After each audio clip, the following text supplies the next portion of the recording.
el epicentro del temblor de tierra que hubo fue justo en el borde occidental de la fosa de Milwaukee, tan profundo que nuestra isla cabe ahí y sobre espacio. Domingo, 1 de la tarde, magnitud 8.1. Eso es mucho. El máximo que ha sufrido la región del Caribe en toda la historia. 8.1 hoy día sería un cataclismo regional.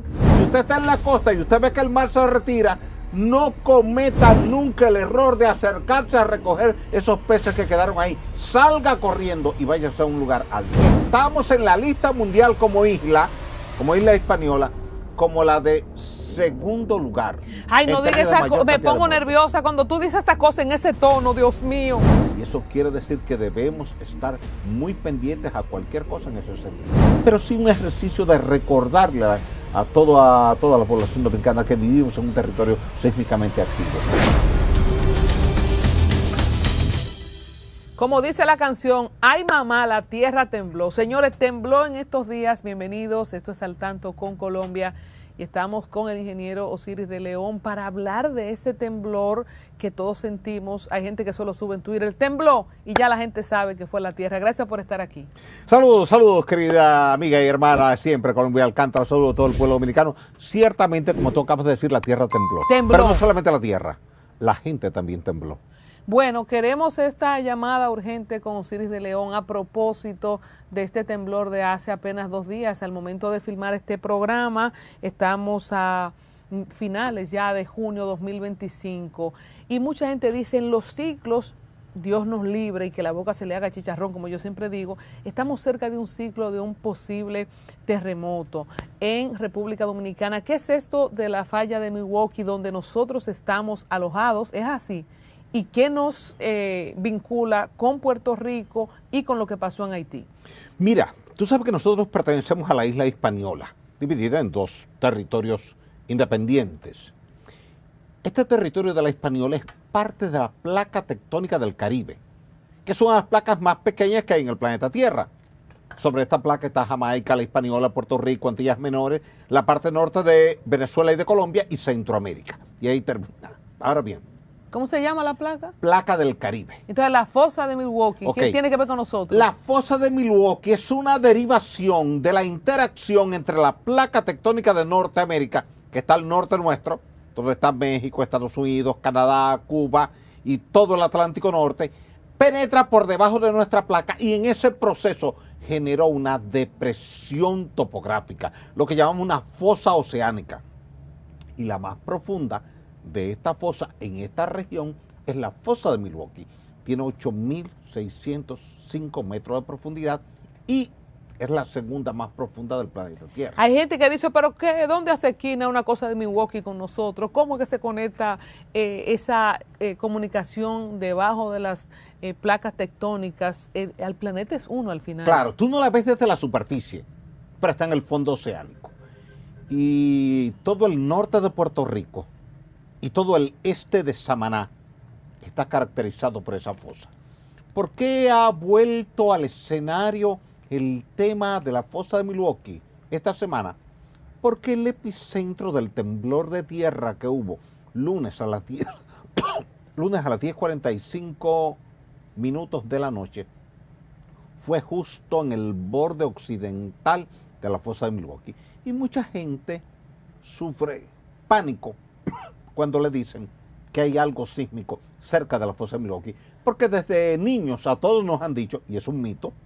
Es un mito, atención, atención. No. De que en algún momento la isla de Puerto Rico y la isla Hispaniola se van a hundir en la fosa de Milwaukee. Eso es un mito, no tiene nada que ver con la realidad. Lo que ocurre es que la fosa es tan profunda que si tú fueras a hacer un modelo matemático para colocar la isla Hispaniola o la isla de Puerto Rico dentro de la fosa, cabría en términos de altura, porque la altura es más del doble que la altura máxima que tú tienes acá, que es la del Pico Duarte. En el Pico Duarte tú tienes 3.085 metros sobre el nivel medio del mar. Por tanto, el doble de eso serían prácticamente casi 6.200 metros y aquella tiene más de 8.000 metros de profundidad. Pero ¿qué tan fuerte tendría que ser un terremoto para que ambas islas cayeran dentro de esa fosa? Nunca va a ocurrir, no importa la dimensión del terremoto, no importa la magnitud, porque debajo del fondo marino lo que hay es roca.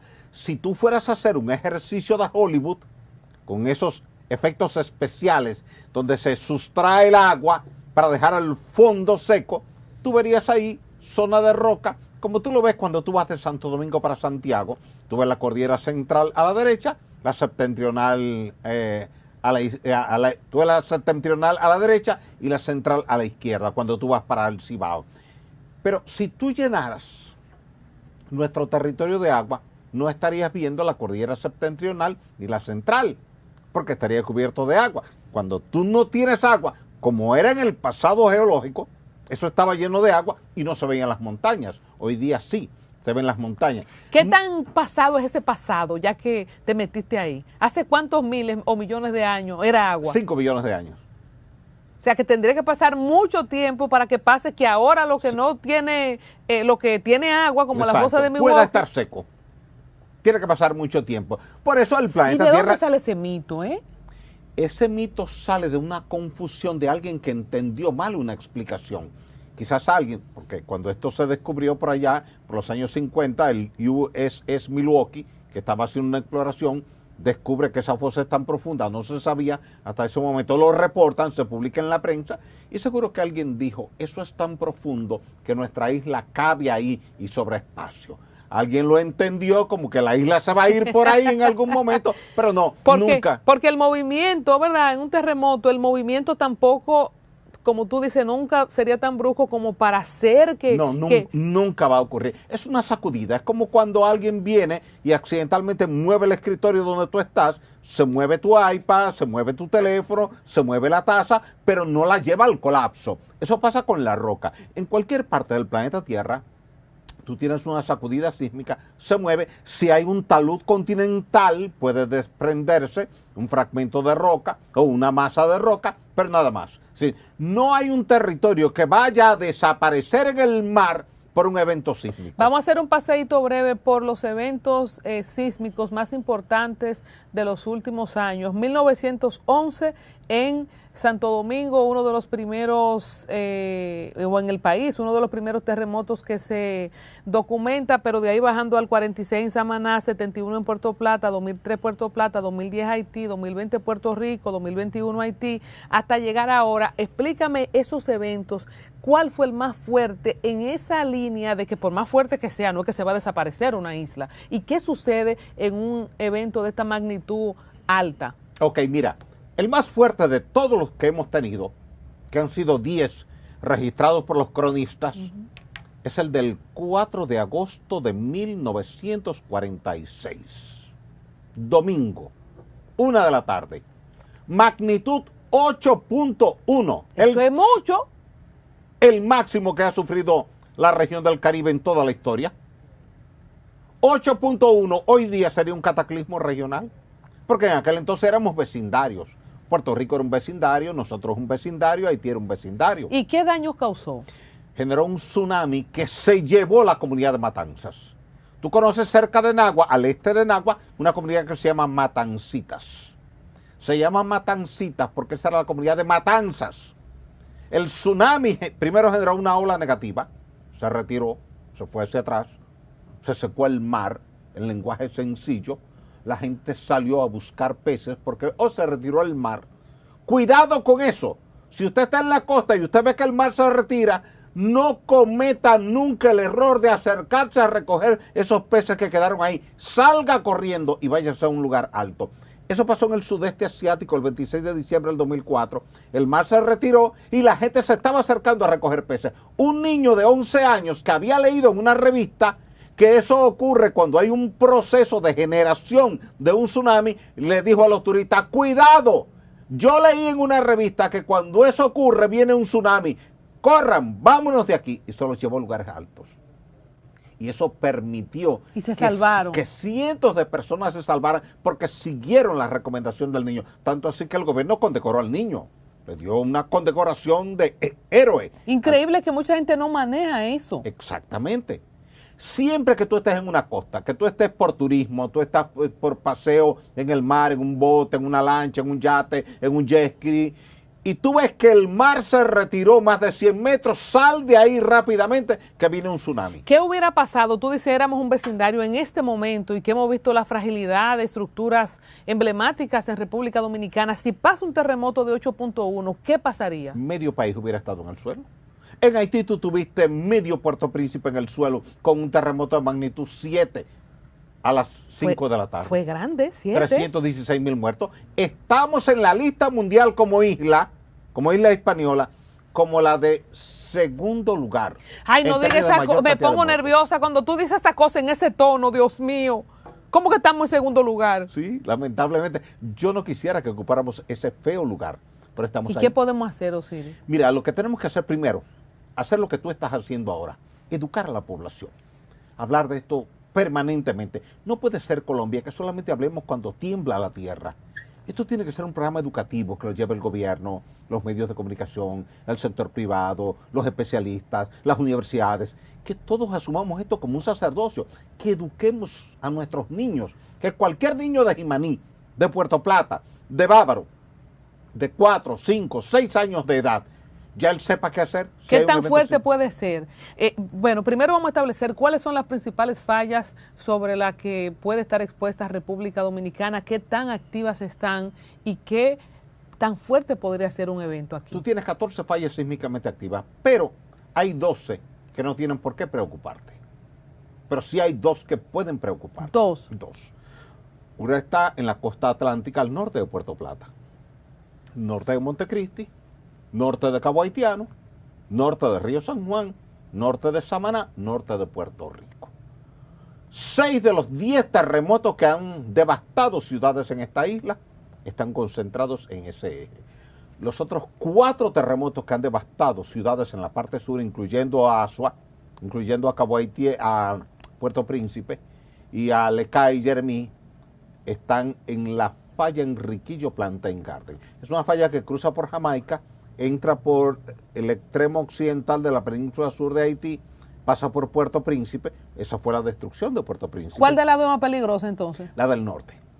Pero están cerca una de las dos. Que la más peligrosa es la del norte y la que afectó a Haití es la del sur. Y entonces tenemos ese resultado. Así es. ¿Cuánta gente murieron en Samaná, en esa comunidad? Se estima que 1.900 personas murieron en Matanzas. Y no murieron más porque la comunidad era pequeña. Si hubiese sido una ciudad con 50, 60,000 personas, te muere el 70 o el 80% de la gente. ¿Y qué hizo más daño, el terremoto o el tsunami? El tsunami hizo más daño, definitivamente. Porque el terremoto sacudió. Pero las viviendas de ese entonces, Colombia, eran viviendas flexibles. Eran de madera y cana. O eran de yagua y cana. Hoy día son de concreto, que es rígido. La madera tiene la flexibilidad lateral. Se mueve pero no se cae, diferente al concreto. Ahora, el daño vino cuando la ola penetró más de 5 metros de altura y arrasó todo. Se me ocurre una pregunta que no la tenía en el guión. Si nosotros estábamos sobre 2 fallas tan importantes, el segundo territorio en peligro en la región, ¿por qué construimos tanto en concreto? ¿Por qué no construimos en madera? En Estados Unidos se construye mucho en madera hoy día, todavía. Mira, buen tema, pero tenemos un agente agresivo adicional al terremoto, que es el huracán. Entonces los huracanes se llevan... El impacto del huracán San Zenón sobre Santo Domingo en 1930, septiembre de 1930, obligó a cambiar el modelo constructivo. Desde ese momento Trujillo decidió cambiar el modelo constructivo, porque lo que hubo en la ciudad de Santo Domingo fue una devastación. Evidentemente el ojo del huracán San Zenón pasó por Santo Domingo y la gente que no estaba bien informada en ese entonces, había una sola emisora de radio, no había la tecnología que hay hoy día, ni el acceso mediático que hay hoy día. Cuando la gente sintió que la brisa pasó, salió a la calle a ver el resultado y nadie sabía que ese momento de calma total y absoluta, con el sol afuera, era el ojo del huracán. cuando vino la parte posterior del ojo, encontró a todo el mundo en la calle y empezó el zinc a volar y a mutilar a la gente. Aquello fue un desastre. Fue por nosotros como sociedad no saber lo que era el ojo del huracán y que en el ojo del huracán hay baja presión que te la registra un manómetro, pero tú no sientes carga de viento, tú no ves nubosidad, tú entiendes que hay ya una calma total, que el efecto del fenómeno pasó y que todo vuelve a la normalidad, y ahí es donde hay que tener cuidado. Por eso hoy día se hace mucho énfasis cuando un huracán está transitando por un territorio ocupado por comunidades, que el ojo va pasando por tal zona. Cuando usted vea que el viento se calma ahí en esa zona y sale el sol, cuidado, no salga a la calle, que no es que el evento ha pasado, sino que el ojo está pasando sobre la comunidad. Dice mi mamá que a la gente callada hay que tenerle miedo. Ahí está, estaba todo calmado y ahí era que estaba el huracán arrasando. ¿Cuánta gente mató San Zenón? San Zenón mató miles de personas aquí en Santo Domingo. No se llevó una contabilidad adecuada porque Trujillo acababa de tomar el poder. Hacía 15 días que había tomado el poder y Trujillo, guardia al fin, no quería compartir muchos datos. Lo hizo con San Zenón y lo hizo con el terremoto del 46, porque él no quería que la gente asociara aquello con la mala suerte, como que Dios no estaba con él y con su gobierno y le estaba mandando cataclismo. Entonces, por eso manejaban la información de forma racional, o sea, la racionaban la información para no compartir datos reales por temor a que la gente se sublevara, se tirara a la calle entendiendo que Dios no apoyaba al régimen. El más tigre de todos los dominicanos jamás nacido, Rafael Leónidas Trujillo. Entonces, cambiamos a casas de concreto por zinc y madera por el tema de los huracanes. ¿Es más probable un huracán en nuestro territorio que un terremoto? Sí, cierto, cierto. Fíjate que tú tuviste a San Zenón, tuviste a David, tuviste a George, tuviste a la tormenta Noel, tuviste a la tormenta Olga, tuviste a Inés y a Flora en el suroeste, tuviste a Beulá también por allá, por el sur. Quiere decir que tú has tenido más o menos 7 ciclones que han impactado el territorio dominicano a partir de 1930, y tormentas hemos tenido como 10 que han golpeado. ¿Y terremotos pocos? Terremotos desde el 46 solamente hemos tenido el de Puerto Plata, que fue el 22 de septiembre del 2003. Que lo hayamos sentido y que la gente haya sufrido un impacto severo. Para muchos, lo que pasó en el 2010 en Haití, terremoto magnitud 7.0, cuenta como que fue en la isla. Así Entonces, es. cuéntame esto, que cada 50 años y cómo hay gente que se está agarrando del 2010 para decir, ya nuestros 50 años se cumplieron. Muy buen tema, porque la gente me lo ha planteado en disertaciones, en congresos, en programas. Porque la misma isla, dijiste tú. Claro, pero la gente anda buscando tranquilidad personal. Sí, porque yo misma me pongo nerviosa cuando tú dices, entonces lo dices con un tono como que uno, ¿y qué hago? Porque claro. ¿qué uno puede hacer? ¿Qué ocurre? Si alguien, un especialista, me dice que cada 50 años ocurre un terremoto en la isla y ya ocurrió el de Haití, ya yo asumo que se fue. Por tanto, tengo que esperar 50 años más. Pero ocurre que viene la parte negativa y es cuando el especialista te dice, sí, pero esa es otra falla. La falla del norte es otra, y cada falla tiene su propio mecanismo de acumulación de energía y su periodo de recurrencia. O sea que a nosotros nos tocaba por el sur con la falla que mencionaste anteriormente. Pero por el norte también. Pero por el norte, ¿cuánto hace? ¿Del 46 para acá? Porque tú tienes 3 fallas distintas y cada una acumula energía distinta y siempre tú tienes un epicentro distinto en Japón. Entonces, del 46 para acá estamos contando. Sí. Pues ya se cumplieron. 79 años quiere decir que ya el año próximo vamos a estar cumpliendo 80 años y eso quiere decir que debemos estar muy pendientes a cualquier cosa en ese sentido. Eso no es un alarmismo, no es un tremendismo, no es un ejercicio de asustar, de intimidar a la gente, pero sí un ejercicio de recordarle a toda la población dominicana que vivimos en un territorio sísmicamente activo. Pero ya hacen 80 años, aquí hay gente que confía mucho en Dios, hay gente que dice, no cuida un santo, otros claman a Tatica, a la del Cerro, o sea que aquí hay mucha gente que dice, no volamos esos 50 años, ya casi van a ser 20 entonces para los próximos 50. Y te llega, en algún momento te llega, porque donde hubo terremotos en el pasado, habrá terremotos en el futuro, eso es inevitable. ¿Qué tan probable que tengamos uno de 7 puntos? Muy probable. Tú puedes decir 100% seguro, lo que tú y yo no sabemos es qué día y a qué hora. pero sí estamos seguros de que va a ocurrir. Y hablando de eso... Eso es como que si alguien te pregunta qué probabilidad tenemos de que en los próximos 10 años nos impacte un huracán. Tú dices, bueno, 100% seguro, lo que no sabemos en cuál temporada va a ser, pero una va a ser, porque cuando tú tomas la trayectoria desde las islas de Cabo Verde hacia la Florida, tú vas a ver que el 90% pasan por aquí. Entonces, ya que hablamos de probabilidades, la gente que nos ve en Estados Unidos, especialmente en California, saben del Big One. Ellos hablan del grande, del gran terremoto. Se han hecho películas, se han hecho cantidad de obras cinematográficas hablando de ese terremoto. ¿Cómo que se llama esa falla, la de Los Ángeles? San Andrés. ¿Esa es la más grande del planeta? No, esa es la más grande de ellos. Es un desgarramiento lateral que tú tienes hasta Baja California. Y ahí está San Diego, ahí está Los Ángeles, ahí está San Francisco. San Francisco fue destruida por un terremoto en 1904, porque el terremoto generó ruptura de los sistemas de gas, se escapó el gas y la ciudad se incendió. Ese es otro agravante. Otro agravante, pero tú tienes que tener mucho cuidado. Yo siempre he dicho, las torres habitacionales que tenemos en Santo Domingo y que se han multiplicado, todas deben tener un sensor de vibración excesiva.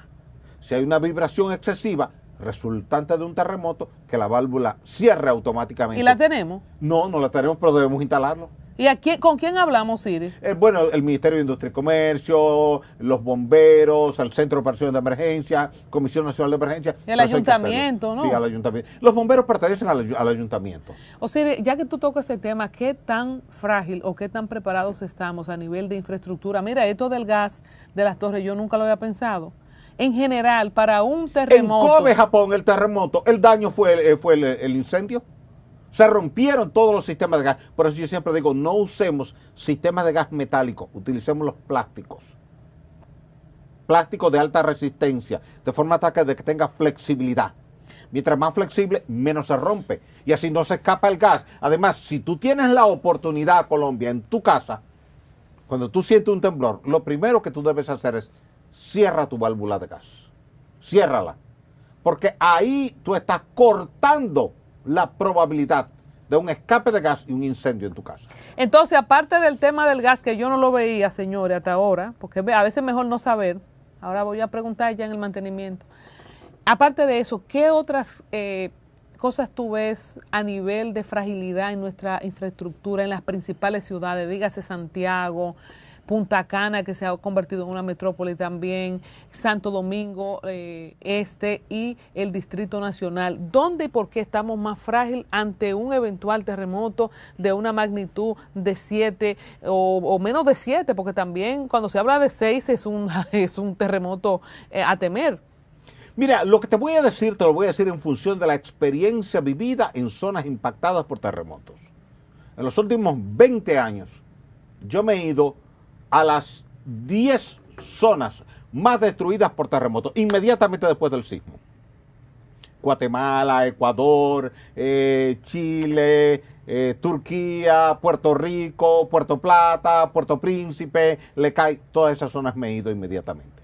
Y he visto lo siguiente. Primero, cuando tú tienes una edificación levantada sobre suelo flexible, arcilla, arena, limo, aluvión, caliche, tipo Santiago, La Vega, Bonao.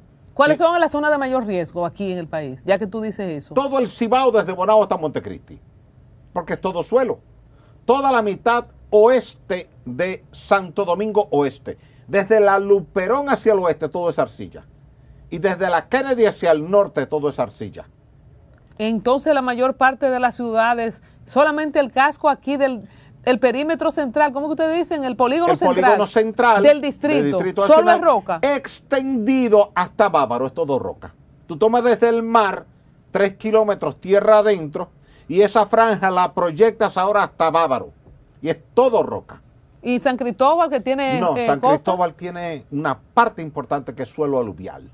Ay, Dios mío. Y San Juan, mi pueblo San Juan. San Juan, tú tienes el río San Juan.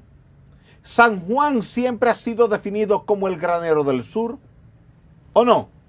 Porque es un valle fértil. Entonces, ese valle fértil, todos los valles están caracterizados por sedimentos acumulados en el pasado por el transporte de materiales por los ríos. ¿Y tú no te has fijado, Siri, que esos pueblos, yo estoy sorprendida, señores, la tierra donde se cosechaba arroz y habichuela, en mi pueblo San Juan, está sembrada de cemento? Ahora sí, pero y Moca también. Un viaje de apartamento. También, sí. ¿Y San Francisco de Macorís también. ¿Y quién está verificando la seguridad del suelo? Nadie. Por eso se está impulsando la aplicación de la ley de ordenamiento territorial, para que tú y yo no podamos hacer con nuestro suelo lo que queremos. ¿Y no teníamos una ley? Sí, la ley de ordenamiento territorial. ¿Y entonces? Bueno, que ahora hay un conflicto entre quién la aplica. Si la aplica el gobierno local, o la aplica el gobierno nacional, o se aplica de manera conjunta. Pero que la apliquen.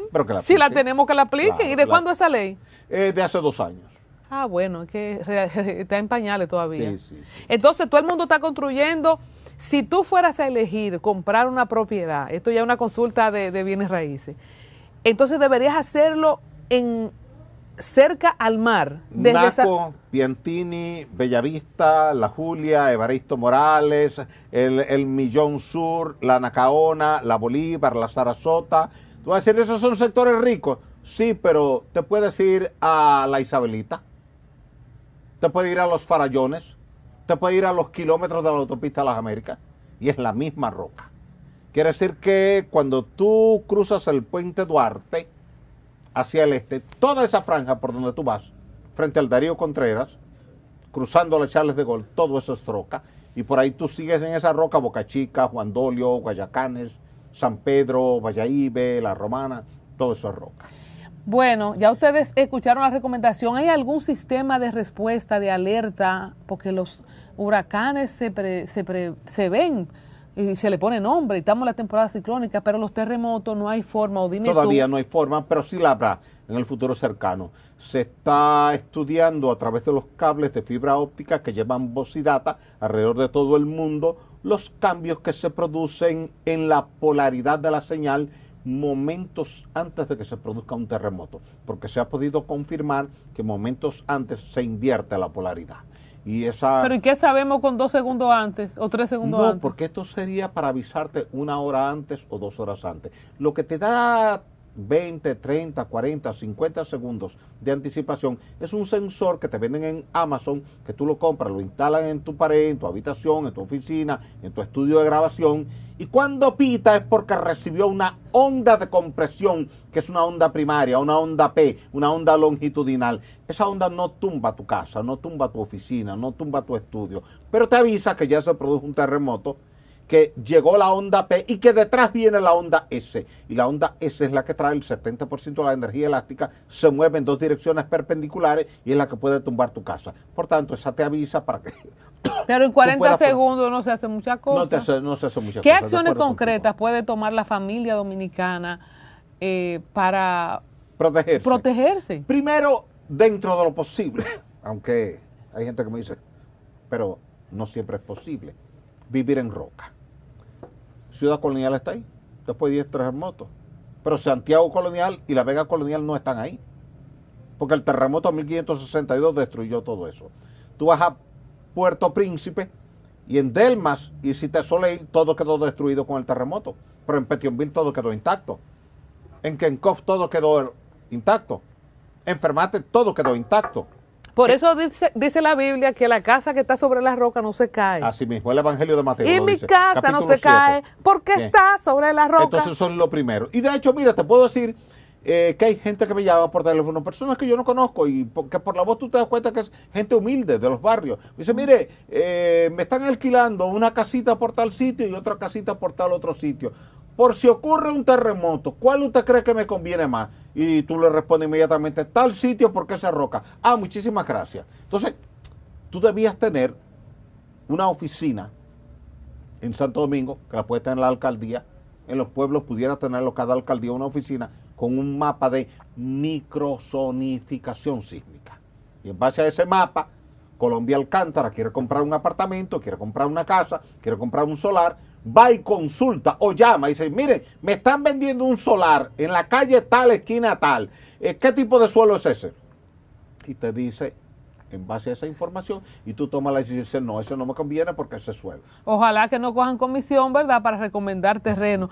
No, porque tú no puedes cambiar las condiciones del terreno. Es decir, yo no hago nada, Juan Pérez no hace nada con decirte, sí, eso es bueno, y cuando tú vienes a construir encuentras suelo, entonces tú vas a demandar a la alcaldía por haberte mentido. Código Sísmico Nacional. Sí. ¿Tenemos una actualización?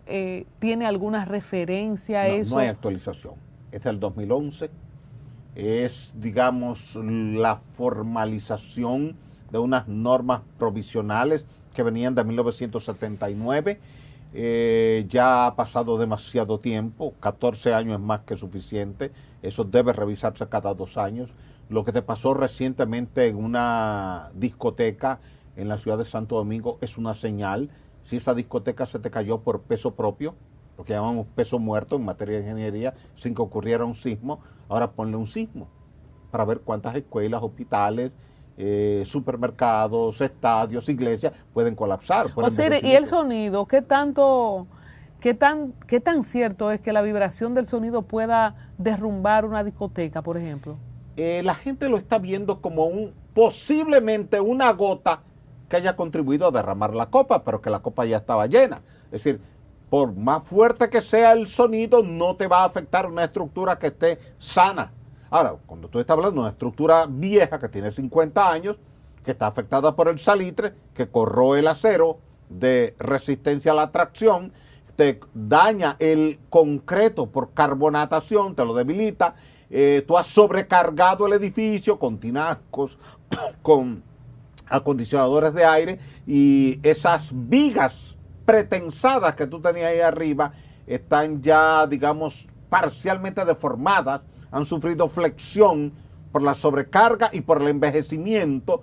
Evidentemente que cualquier cosa adicional y el puede agua, contribuir. El agua que botaban los aire acondicionados, ¿qué tanto el agua puede dañar una estructura, dado que como tenemos una deuda en el Gran Santo Domingo y en tantas ciudades, de que hay que tener un tinaco porque el agua no llega? O sea, casi todos los edificios, mándenme fotos a mi DM de todos los edificios que ustedes vean con un tinaco arriba.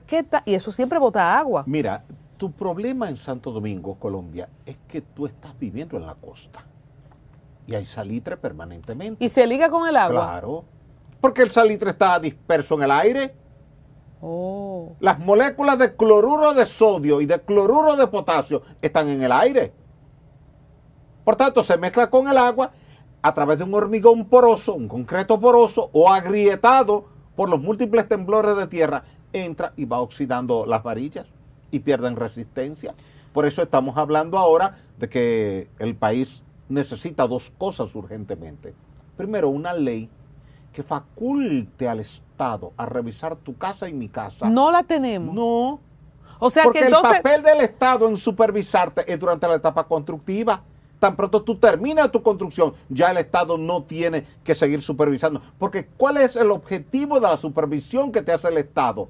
Asegurarse de que los planos que tú presentaste y que te aprobaron se están ejecutando al pie de la letra. Que tú no presentaste un plano A y ejecutaste un plano B.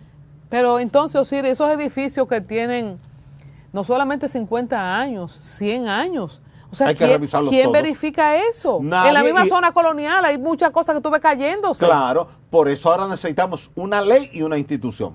¿Por qué las 2 cosas?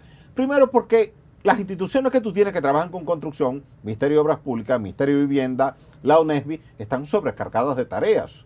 Ponerle tareas adicionales, que estas son tareas muy específicas y de mucho alcance, sería sobrecargarlas. Entonces es mucho mejor que el Estado tenga una agencia nueva que se dedique exclusivamente a hacer una evaluación de cada iglesia, de cada hospital, de cada escuela, de cada supermercado, de cada estadio, de cada estructura envejecida, y que emita entonces un certificado de integridad con una validez controlada. Y yo diría que no solo dice, de válido viejas, por 2 años. De algunas que no se hicieron con el rigor. Por eso yo lo revisaría todo. Aquí, todo. Por eso. Y hay voluntad de hacerlo. Y hay necesidad de hacerlo. Osiris, hay algunas personas que no creen en el informe de lo del YECSE, que les restan mérito. Al final, me gustaría, no hemos tenido el chance de hablar de después que pasó la tragedia del YECSE. ¿Qué piensas tú ¿Qué puedes decir del informe en líneas, tú que eres didáctico, para que la gente entienda qué pasó ahí? ¿Todavía hay posibilidad de que alguien pueda tirar otra versión? ¿Qué fue lo que pasó realmente? Mira, el informe te cita 4 aspectos fundamentales que son válidos. Yo advertí desde el día siguiente de que había que hacer una auditoría forense, pero que esa auditoría forense podía ser revisada tantas veces fuera necesario y repetida tantas veces fuera necesario, porque el caso iba para los tribunales. Y un caso que va a los tribunales es normal que cada una de las partes objete la parte que no le conviene. Y que dejó 234 muertos. Claro. Entonces, ¿qué ocurre? Bajo ese escenario, primero tú tienes un informe. Habrá abogados, no solamente aquí, en cualquier parte del mundo, el papel de los abogados es incidentar el proceso. Y te van a decir, no, el informe no me gusta, yo no estoy de acuerdo con este aspecto, no estoy de acuerdo con aquella conclusión. Primero, aquí hay que separar lo que es lo jurídico de lo que es la ingeniería. Son 2 temas muy distintos que tienen que estar separados. Es como cuando tú tienes a alguien que murió en un hospital, en una clínica, y hay que hacerle una evaluación del por qué murió. Una cosa es lo jurídico y otra cosa es lo clínico. Son 2 aspectos totalmente distintos.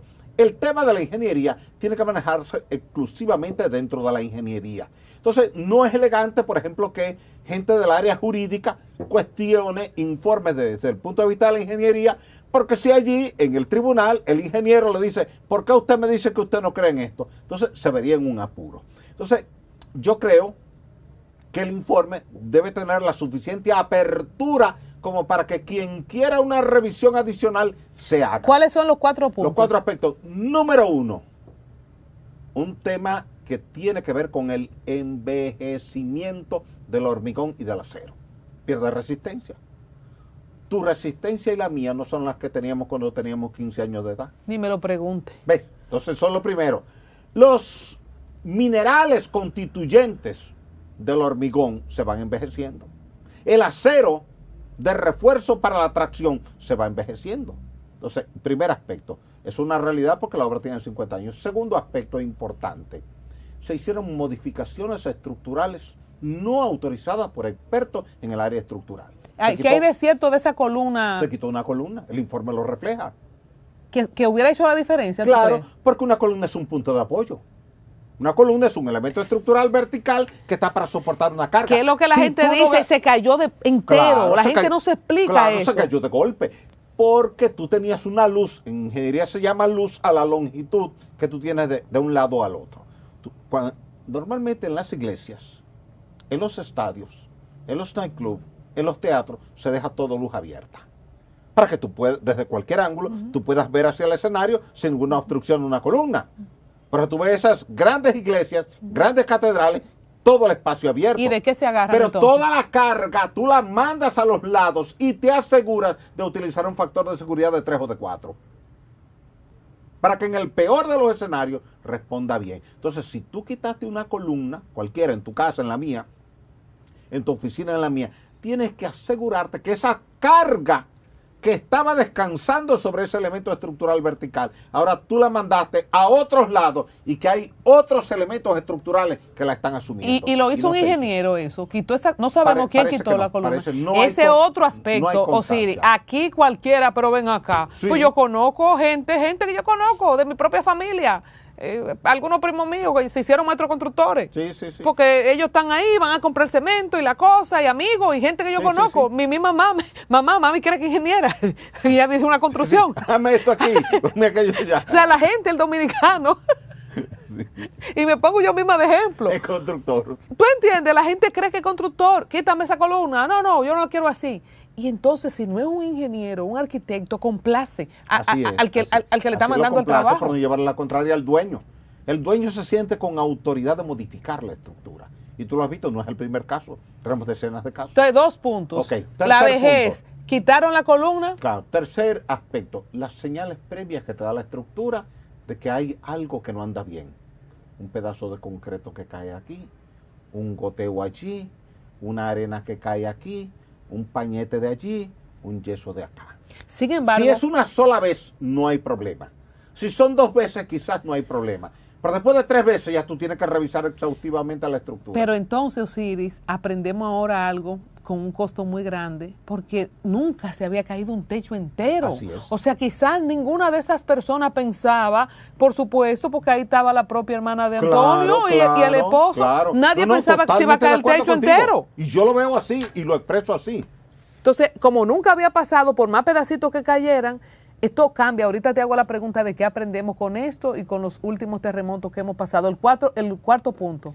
La sobrecarga adicional en una sociedad donde no hay suficiente agua potable y hay que poner tinacos, y donde los compresores de los acondicionadores de aire le buscamos un espacio exterior porque no podemos ponerlo en el interior, y creemos que la capacidad de carga en el techo es infinita, y a veces nos olvidamos que el techo fue diseñado y construido para aislarte de la radiación solar y de la lluvia. No es para que cargue nada. No es para estarlo cargando con todo lo que aparece. Y mucha gente sube de todo al techo. De todo. Usted va a algunos barrios, señores, ya no un techo de concreto, un techo de zinc, y tú ves cuánta cosa hay arriba. Ahí arriba. Es el almacencito de la gente. De todo el mundo. Entonces, de estos cuatro aspectos, ¿cuál tú crees que fue el más relevante o es el conjunto de los cuatro que tumba el techo? El envejecimiento con el paso del tiempo, que deterioró la calidad del hormigón, la calidad de la resistencia del acero, deterioró la resistencia de las vigas prefabricadas, las vigas que estaban ahí, que eran pretensadas y que se instalaron, y eso debió haberse revisado. Sobre todo cuando tú combinas eso con algunas modificaciones estructurales, tú puedes estar llevando a la estructura a un ambiente crítico en términos de equilibrio. Pero nosotros debíamos siempre, una estructura de ese nivel, donde tú recibes mucha gente, como una iglesia que recibe mucha gente, como un estadio, deben ser estructuras hiperestáticas. Una estructura que aunque tú le quites un elemento, no se caiga. Le quitas otro y no se cae. ¿Y cómo se logra eso? En el diseño y en la construcción. Lo que pasa es que implica costo. Y a veces en ingeniería, no solamente en este país, en el mundo entero, preferimos irnos por el tema del menor costo y no el de la mayor seguridad. Yo soy de los que predico toda mi vida que la seguridad está por encima de todo. Y he narrado que en una ocasión fui llamado por un funcionario de alto nivel que quería ejecutar un proyecto en su institución. Me pidió que le armara un equipo de consultores del máximo nivel, y yo busqué a los 4 expertos de más prestigio y de más experiencia en el país. Y fuimos a la reunión. Hablamos del proyecto, cómo se iba a hacer, y al final el funcionario, como es natural, dijo: lo que yo quiero es que esta obra no me salga muy cara.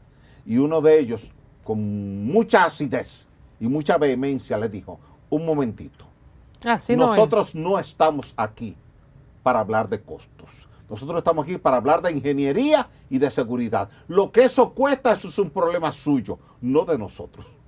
Y por ahí mismo. Ahí mismo. Se acabó la reunión. Mira, porque es así. Algo que yo no me había preguntado. Es decir, tú no puedes ir al médico y decirle que tú te quieres operar, pero bajo determinadas condiciones. Tú no puedes imponerle las condiciones al médico. Yo voy a dejar de decir eso, porque siempre que traigo una gente aquí a que usted hizo un trabajo, le digo: mira, ya tú sabes. Entonces me voy a dejar de decir eso, ¿verdad? No había pensado en el tema de los finos. Una de las cosas que se dijo es que habían varias capas de fino. Creo que Alicia Ortega saca una cinta y mide un tramo como así en un programa especial que hizo. Y yo me pregunto, ¿y los finos no tapaban o curaban? Esto es muy técnico lo que te voy a preguntar. Me surgió ahora hablando contigo. Si tú dices que el salitre y todo eso, y las moléculas que andan en el aire, que se conectan con el agua, los finos no tapaban como para que como una curita. Es una falsa creencia de la gente de que el fino impermeabiliza. Ese fino es menos poroso que el techo original que tú tienes, pero sigue siendo poroso. Y lo que permite que filtre el agua es la porosidad. Tú no ves los poros de tu piel, pero cuando tú vas y caminas una hora en el mirador, tú ves cómo tú sudas. Salió por los poros. Entonces, ¿cómo se cura un techo? Tú dices, no impermeabiliza el fino. ¿Con qué que se impermeabiliza? Mira, la mayoría de las impermeabilizaciones aquí, para ser realistas, no funcionan. Ese asfalto que ponen no funciona. Esa pintura impermeabilizante no funciona. Y te lo digo por experiencia propia en mi oficina. Yo pagué todos esos métodos en mi oficina y ninguno funcionó. Mi oficina sigue permeando. Entonces, a veces la única opción es tú poner encima un techo de alucín que ya aísle el agua, la deriva para otro lugar y no te cae. Si ahí se hubiese colocado un techo de alucín, hubiese derivado... Pero mira, no se me había ocurrido eso. Un techo de alucín y es más económica esa versión. Claro. Y más segura. Claro, y pesa menos. Y no le estás poniendo una sobrecarga a tu techo. Bueno, señores, una consulta gratis para todos aquellos que no saben qué hacer con filtraciones en su techo. Mírenlo ahí, no lo había pensado, un techo de alucín. Ya. ¿Y cómo se amarra la estructura? No, tú pones aquí unos pequeños anclajes ahí metálicos, y le pones la alucín encima y ya. Y San se acabó. ¿Ya? La factura se la mando por DM a toda la gente que está cogiendo idea aquí. Osiris, para cerrar, ¿qué enseñanza nos dejan tanto el terremoto del YEXE, porque para decirlo de alguna manera, cuando hablamos de 200 y pico de muertos, yo creo que aquí no hemos tenido ningún desastre natural reciente que hable de esa magnitud, ¿verdad? Entonces, este terremoto, el terremoto del 2010 de Haití, conectando con el tema central para el que te invitamos, el terremoto de Puerto Rico y el de Turquía, ¿qué cosas nos dejan a nosotros para prepararnos para eventos sísmicos en el futuro? Primero, revisemos todas las estructuras viejas. Todas las que eso va ahora, 30 años, hay que revisarlas todas pero sin eso excepción. Va. Tiene que ir. Pero tú sabes si hay alguna diligencia para que esa ley, ese organismo... Estamos haciendo diligencia en ese sentido. Eso, señores, la gente en vez de estar clamando por odio y que si yo qué, y que se haga justicia, sí que se haga justicia, pero ¿cómo prever que eso suceda? Claro, vamos a ponernos de acuerdo para que se creen los mecanismos, institución, ley, reglamentos para que todo se revise en este país. Definitivamente. Escuelas, hospitales, si hay que marchar, marchemos por eso. Si hay que marchar, marchemos por eso. Para que hagamos eso. Segundo, que aprendamos de esas contingencias que hemos tenido, para que no se repitan, porque el ser humano lo que hace es aprender de esos tropiezos que ha tenido. Y en función de eso, entonces, esas situaciones que están identificadas ya en un informe, entonces ahora no repetirlas, ni en obras viejas, ni en obras nuevas. Y tercero, considerar que somos un territorio sísmicamente activo, que más temprano que tarde vamos a tener un terremoto y que nuestras escuelas, nuestros hospitales, nuestros puentes deben tener un buen desenvolvimiento. Por tanto, todas aquellas estructuras que tengan falencias, vamos a corregirlas ahora a tiempo. Entonces, que Dios nos ayude y que no suceda, pero explícanos el triángulo de la vida y la cosa de último segundo que tú puedes hacer si sientes un terremoto. El triángulo de la vida es algo muy sencillo. Yo estoy aquí en este sofá. Si tiembla la tierra, lo correcto es que yo me tire al piso pegadito de este mueble. Si se cae la losa de techo, como se cayó en el jet set, o se cae la pared, que caiga sobre el mueble, no sobre mí. Trata siempre de que lo que se vaya a caer cerca de ti no caiga sobre ti, sino sobre algo más alto y más fuerte que tú, para que pierda toda la energía al impactar ahí. Cuando llega a tocarte a ti, ya ha perdido la energía y ya no te lastima. Por tanto, tú puedes sobrevivir. Fíjate que en el jet set había gente que estaba en el área perimetral. Cuando cayó la losa de techo, una columna que estaba al lado le protegió, quedó ese triángulo ahí y esa persona sobrevivió. Estamos hablando de mucha gente que sobrevivió. Siempre hay algo alrededor, bueno, en el caso de un escritorio grande, una cama grande, sí, una nevera grande, una estufa grande, un mueble grande, cualquier cuerpo robusto que esté cerca de ti, ese es tu escenario de protección. Tírate al suelo con la cabeza hacia la puerta de salida, al lado, pegadito de lo más grande, más alto y más fuerte que haya cerca de ti. Ahí tú estás protegida. En el caso del YC, como era una discoteca, luz abierta, como usted dijo. Sí, luz. Entonces, no hubo, lamentablemente para muchas personas que estaban sentados, las sillas y las mesas no eran robustas para cubrir, sino de todo el lateral se salvaron. Sí. Tal y como tú dices, mi amigo Franklin Rodríguez, la historia está en este canal, en Al Tanto TV, Memorias del YEXE. Busquen ahí cómo Franklin se salvó, así mismo en este triángulo de la vida que dice Osiris, porque una viga le quedó acodada y él quedó básicamente debajo de ese triángulo. Claro. Finalmente, está la República Dominicana preparada, el sistema de salud, de atención y de rescate para un evento de tal magnitud, dado que en esto del YEXE, que fue un evento localizado en menos de 1000 metros, nos volvimos un lío.